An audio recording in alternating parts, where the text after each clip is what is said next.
I'm Alicia, 32 years old, and one quiet evening turned my entire world upside down.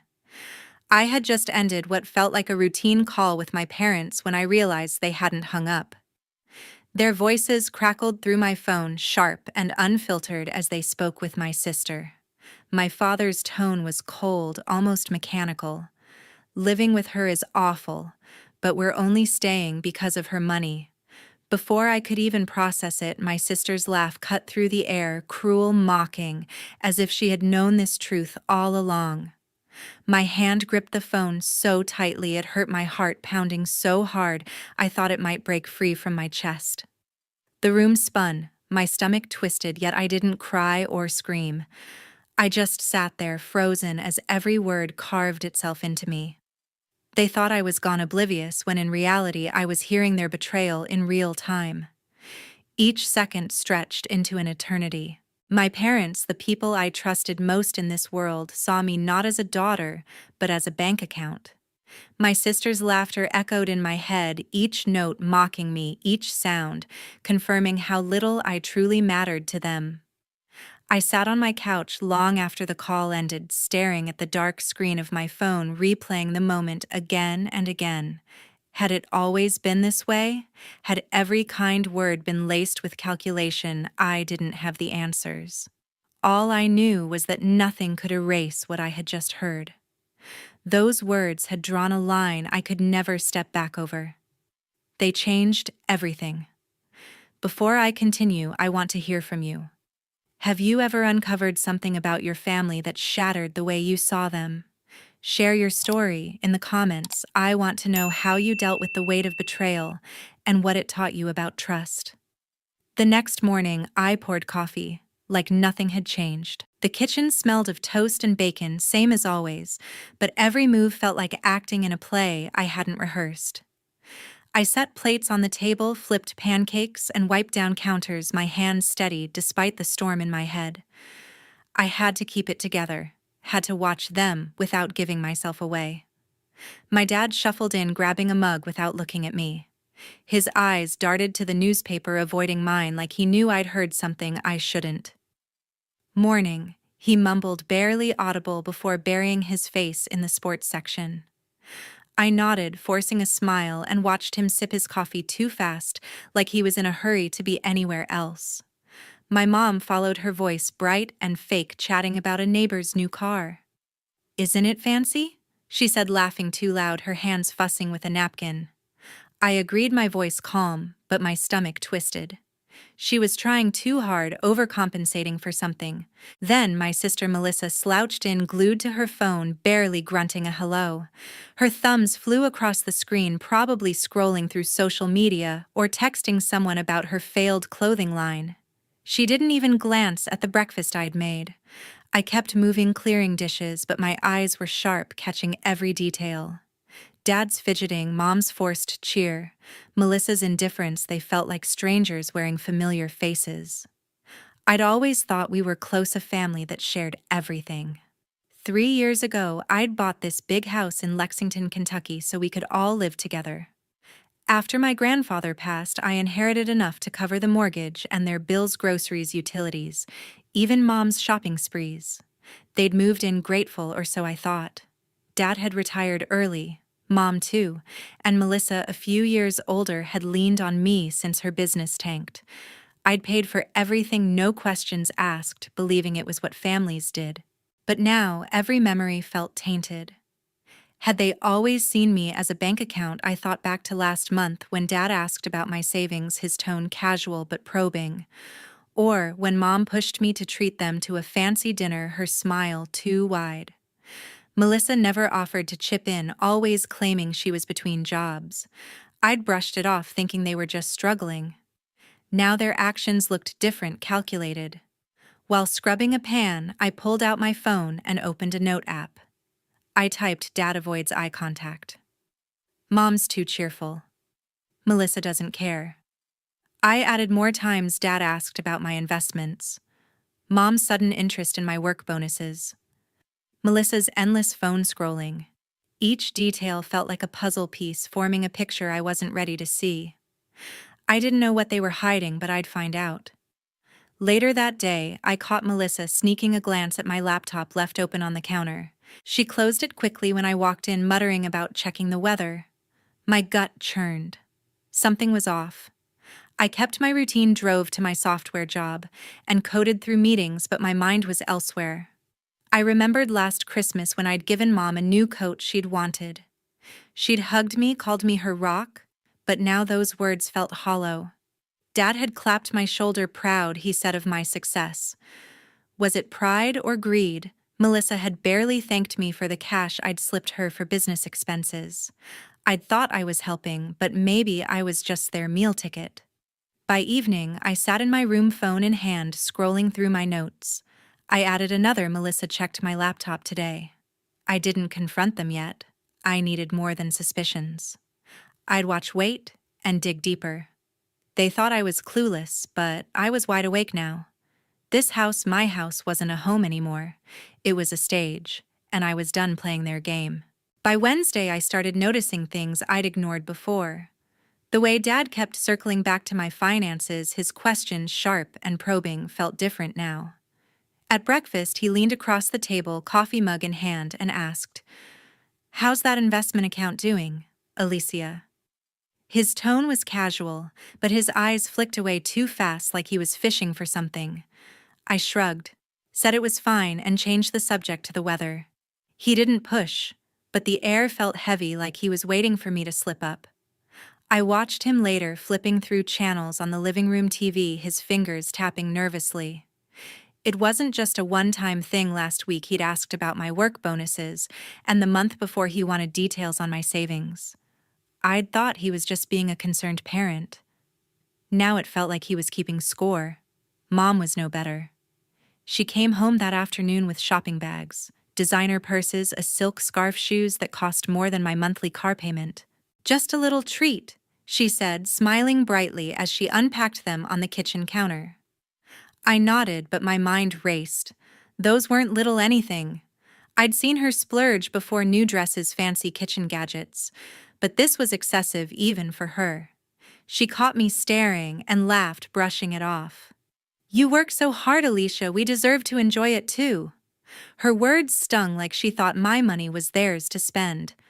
I didn't call her out, just kept my face neutral, but inside I was adding it up. Melissa was the worst. She hadn't worked in months, claiming her fashion business was on hold. I found her sprawled on the couch, phone in hand, scrolling through social media instead of looking for a job. "Anything new with your designs?" I asked, keeping my voice light. She barely looked up, muttering, "Not yet, too busy." Busy with what? Posting selfies and liking posts. I remembered when she'd begged me for a loan to start her brand. Money I'd given without hesitation.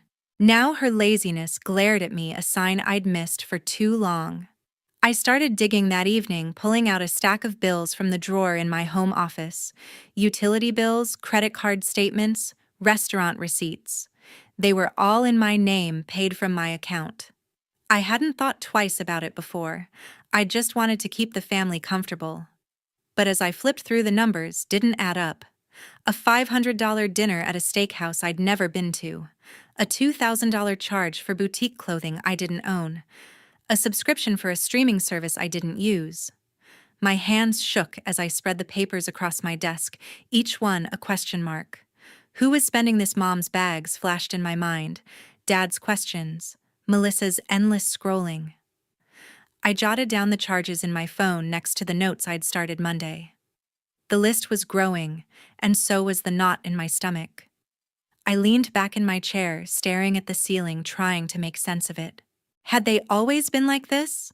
I thought of family dinners, Mom's warm hugs, Dad's proud smiles when I landed my tech job. Were those real, or just part of the act Melissa used to confide in me about her dreams, her failures? Now she felt like a stranger, someone who saw me as a means to an end. I wanted to believe they loved me, not just my bank account, but the evidence was piling up. I didn't have proof yet, not the kind I could hold up and demand answers for, but the signs were screaming. Later that week, I caught Mom slipping a credit card statement into her purse, her movements quick like she didn't want me to see. "Just organizing," she said when I raised an eyebrow. I didn't buy it. At dinner, Melissa complained about her phone being too slow, hinting she needed a new one. Dad chimed in, suggesting I could help out since I was doing so well. I smiled tightly, said I'd think about it, and excused myself to my room. Alone, I opened my note app again, typing "Mom hit a statement. Melissa wants a new phone. Dad's pushing again." I wasn't ready to confront them, not without something solid. That Friday, I sat alone in my office replaying their words. Not the ones from the call, I pushed those out of my mind, but the countless times they'd nudged me to open my wallet. I stared at my computer screen, code blurring as memories sharpened. Last summer, Mom had insisted on a family vacation to the Smoky Mountains, saying it'd be good for us. I'd paid for the cabin, the meals, even the gas, while she smiled and called it bonding. Dad had pushed me to cover their car repairs, claiming they were short on cash. I'd handed over thousands, thinking I was helping. Melissa was the boldest, always asking for just a little to keep her fashion dreams alive. I'd funded her website, her fabric orders, her marketing, none of it ever panned out. Each memory felt like a brick, building a wall between the family I thought I had and the truth. I couldn't stay in that office surrounded by lines of code that made more sense than my life. I grabbed my jacket and drove to a coffee shop downtown where I'd arranged to meet my friend Christine. She was already there, sipping a latte, her laptop open to some graphic design project. I slid into the booth, and before I could stop myself, the story spilled out: the call, my parents' betrayal, Melissa's cruel laugh. Christine's eyes widened, then softened. "Alicia, that's awful," she said, reaching for my hand. "You don't deserve that." Her voice was steady, grounding me. She didn't sugarcoat it, just listened, then leaned forward. "You're smart. Don't let them play you. Get the facts, protect yourself." I nodded, her words cutting through the fog in my head. She didn't push me to feel better or pretend it wasn't serious, she just gave me clarity. I left the coffee shop feeling lighter, like I could breathe again. Driving home, I started picking apart old memories, ones I'd buried under the weight of family loyalty. Growing up, Mom and Dad had always put Melissa first. When she wanted art lessons, they paid for them, even though we were scraping by. When I got into college, they barely celebrated, too busy bailing Melissa out of a failed modeling gig. I'd worked my way through school, coding late nights while Melissa partied and leaned on their support. I thought I'd moved past that thought. Buying the house in Lexington meant we were equals now. But the more I remembered, the clearer it became. They'd always seen her as the star, me as the safety net. It wasn't love driving their choices, it was convenience. I pulled into the driveway, my resolve hardening. I needed answers, not just suspicions. Back in my home office, I opened my laptop and logged into my bank account. I'd checked bills before, but this time I'd dig deeper: every transaction, every transfer, every withdrawal. I pulled up statements going back 6 months, my fingers flying over the keyboard. I wasn't sure what I'd find, but I knew it'd be more than vague receipts. If they were using me, there'd be a trail. Dad's questions about my investments, Mom's shopping bags, Melissa's endless excuses, they weren't random. I started a new note on my phone, labeling it evidence. Over the weekend, I logged into my bank account. My home office was quiet, the only sound the hum of my laptop as I pulled up the financial dashboard I'd ignored for too long. I'd been paying for everything: house, utilities, Mom's shopping, Melissa's dreams, but I'd never looked closely at where the money went. Now I clicked through transactions, my heart sinking with every line. There they were, transfers, dozens of them, from my savings to an account I didn't recognize. Thousands of dollars sent in chunks over months, labeled consulting fees or miscellaneous. I cross-checked the dates. Some matched the times Melissa had pitched new ideas for her clothing line, others lined up with Mom's treats. My parents had access to my secondary account for household expenses, but this was different. They hadn't asked, hadn't mentioned a word. I scrolled further, my fingers trembling. A $4,000 transfer last month, another $2,500 just 2 weeks ago. I opened the account details and saw the recipient, a business registered under Melissa's name. My sister's failed fashion venture, the one she swore was almost ready to relaunch, was being funded by my money. I leaned back, the truth hitting me like a slap. They weren't just spending, they were funneling my inheritance to prop up her pipe dream. I felt sick, betrayed, but I needed to hear it from them. Sunday morning, I found Mom in the kitchen chopping vegetables for lunch. I kept my voice steady, casual. "Hey, Mom, I was looking at some bank statements. Saw some big transfers. Know anything about them?" She froze, knife hovering over a carrot, then smiled too quickly. "Oh, those. Just some gifts for Melissa, to help her get back on her feet." Her eyes didn't meet mine, darting to the counter instead. "Gifts," I pressed, stepping closer. "Thousands of dollars without asking me." She laughed, a nervous edge to it. "Alicia, don't make a big deal. It's family we share, right?" Her words were light, but they felt like a dodge. A lie wrapped in warmth. I nodded, pretending to let it go, but my mind was racing. She was covering something, and I wasn't buying it anymore. I didn't confront Dad or Melissa yet. I needed to be sure to protect what was mine.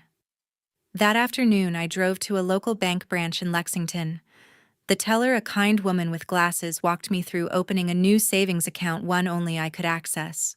I sat in her office signing forms, my phone buzzing with a text from Melissa. "Can we talk about my next collection?" I ignored it, focusing on the paperwork. Back home, I logged in again and transferred half my inheritance, 6 figures money from my grandfather's estate, into the new account. It felt like reclaiming a piece of myself. I updated the passwords on my other accounts, locking my parents out of the secondary one. They'd notice soon, but I'd be ready. By Sunday night, I sat at my desk staring at the new account balance. The transfers to Melissa's business weren't just careless, they were deliberate, a betrayal planned behind my back. Mom's lie about gifts confirmed it. I thought of all the times I'd trusted them, handed over money believing we were a team. Now I saw the truth: they'd used me, and Melissa was in on it. My resolve hardened. I wasn't just protecting my money, I was protecting myself. I opened my note app, adding one last entry: "Mom lied about the transfers. They're stealing." I didn't know how I'd face them, but I knew I would. Soon. Sunday dinner started normally until I spoke up. The dining room smelled of roasted chicken, and plates clinked as Mom passed the mashed potatoes. Dad carved the meat, his knife steady, while Melissa scrolled her phone, barely touching her food. I sat across from them, my fork resting on my plate, my pulse racing. I'd planned this all day, rehearsing the words in my head. The evidence transfers, lies. Hidden statements was stacked in my mind like a deck of cards. I couldn't eat, couldn't pretend anymore. I set my napkin down, took a breath, and said, "I heard your call last week. You didn't hang up. I know what you really think of me." Silence hit the table like a hammer. Dad's knife stopped mid-slice. Mom's smile froze, and Melissa's phone dropped to her lap. "What are you talking about?" "Alicia," Mom asked, her voice high and shaky, and I kept my eyes on hers. "You said living with me is awful, but you're staying for my money." Melissa laughed like it was a joke. Dad coughed, setting his knife down. "It was just talk, sweetheart," he said, his tone too soft, like he was soothing a child. "We didn't mean it." Mom nodded quickly. "We were joking, Alicia. You know we love you." Their words felt rehearsed, hollow, like lines from a bad script. I turned to Melissa, waiting. She stared at her plate, then let out a sharp, dismissive laugh. "You're blowing this out of proportion," she said, rolling her eyes. That laugh, that smirk, it was the same one from the call, and it set my blood boiling. I pushed my chair back, standing, joking. "Then explain the thousands you transferred to Melissa's business without asking me." Mom's face paled and Dad's jaw tightened. "That was for family," Mom stammered. "We thought you'd want to help." I cut her off. "Help? You lied, Mom. You called it a gift when I asked. I trusted you, all of you, And you've been using me. Melissa scoffed, crossing her arms. You're so controlling, Alicia. Always acting like you're above us. Her words stung, but I wasn't done. I pulled out my phone, opened a social media app, and held up a screenshot. Controlling like this post. Melissa calling me a stingy control freak who hoards her money. I'd found it that morning, a public post on her profile trashing me to her followers. Mom gasped. Dad looked away, and Melissa's smirk faded. I tossed the phone on the table, the screenshot glaring up at them. I saw the transfers, the lies, the post. I'm done being your bank. Dad tried again, his voice louder. Alicia, calm down. We're family. We don't mean harm. But I was past calming down. Family doesn't steal. Family doesn't mock you behind your back. I looked at each of them, Dad's guilty eyes, Mom's trembling hands, Melissa's defiant stare. I want you out of my house. All of you. By tomorrow. Mom's fork clattered to her plate. You can't mean that, she whispered. Melissa laughed again, bitter this time. Good luck living alone, Alicia. You'll miss us. I didn't flinch. I'll manage. Pack your things. They sat there stunned as I walked to my room. My heart pounded, but my steps were firm. I'd given them everything, my home, my money, my trust, and they'd thrown it back in my face. Melissa's post was the final straw, proof she'd never seen me as a sister, just a resource. I locked my door, sat on my bed, and opened my note app. I typed, "They're leaving. I'm free." The house was still mine, and I'd make sure it stayed that way. They could try to talk their way out, but I'd had enough. Monday morning, the house felt empty. The dining room table where I'd confronted them last night stood bare. No plates, no voices. My dad, my mom, and Melissa had packed their things and left by dawn, their suitcases rolling out the door, while I stayed in my room, avoiding goodbyes. I walked through the living room, noticing the gaps. Mom's favorite throw blanket gone, Dad's reading glasses missing from the coffee table, Melissa's charger no longer tangled on the couch. They'd moved to a small rental apartment across Lexington, a detail I'd overheard Mom mention to a friend on the phone as they loaded the car.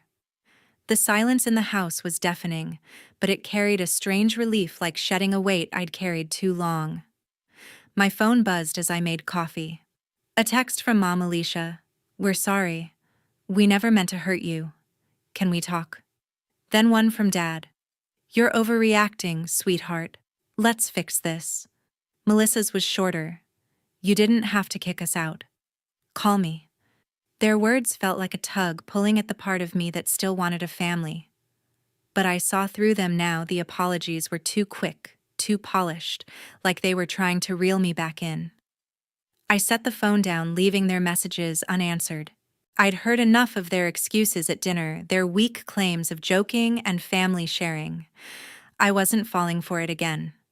By noon, I sat in a lawyer's office downtown, a small firm recommended by a coworker. The lawyer, a woman with sharp eyes and a notepad, listened as I explained the transfers, the lies, the social media post. You need to secure your assets, she said, jotting down notes. We'll draft a cease and desist letter for any further unauthorized access and review your property rights. I nodded, signing paperwork to start the process. My house, my inheritance, they were mine, and I'd make sure no one touched them again. The lawyer's calm efficiency grounded me, a reminder that I was taking control, not just reacting. Back home, I stood in the kitchen staring at the spot where Mom had chopped vegetables, where Melissa had scrolled her phone. The freedom was real. I could breathe without their judgment, their demands. But my heart ached for what we'd lost. I remembered Dad teaching me to ride a bike, Mom baking my birthday cakes, even Melissa braiding my hair when we were kids. Those moments felt so far away now, tainted by their betrayal. I didn't cry, but the pain sat heavy, a quiet reminder of the family I'd thought we were. I opened my laptop, checked my new bank account, and saw the balance I'd protected. It wasn't just money, it was my future, and I'd fight for it. 6 months later, I moved into a new apartment. The place was smaller than my old house in Lexington, but every corner was mine clean, quiet and free of secrets. I'd sold the house, pocketing the profit, and set up my life on my terms. My days revolved around coding projects, late-night debugging sessions, and coffee runs that didn't carry the weight of family drama. I was living for myself, not for anyone else's expectations. Christine came by one evening bringing takeout and a playlist of old songs we used to blast in college. "This place suits you, Alicia," she said, grinning as we unpacked noodles on my new couch. We laughed, swapping stories about work and her latest design client, no heavy confessions or advice needed. It was just friendship, easy and real, the kind I'd almost forgotten. I heard about my dad and my mom through a mutual acquaintance. They were scraping by in their rented apartment, no more lavish dinners or designer bags. Dad had taken a part-time job at a hardware store, and Mom was selling her old jewelry online to cover bills. Their lifestyle had crumbled without my money to prop it up. I didn't feel vindicated, just distant, like they were characters from a story I'd left behind. Melissa's fall was harder. Her social media posts, the one calling me controlling and stingy, had backfired.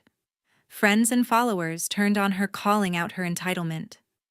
Her fashion business, already shaky, collapsed completely when her last investor pulled out.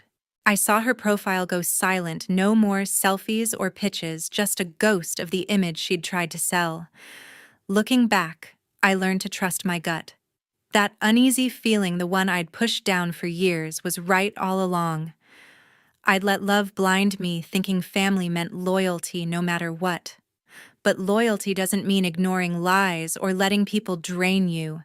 Protecting my worth, my money, my peace, my boundaries was the hardest but best choice I made.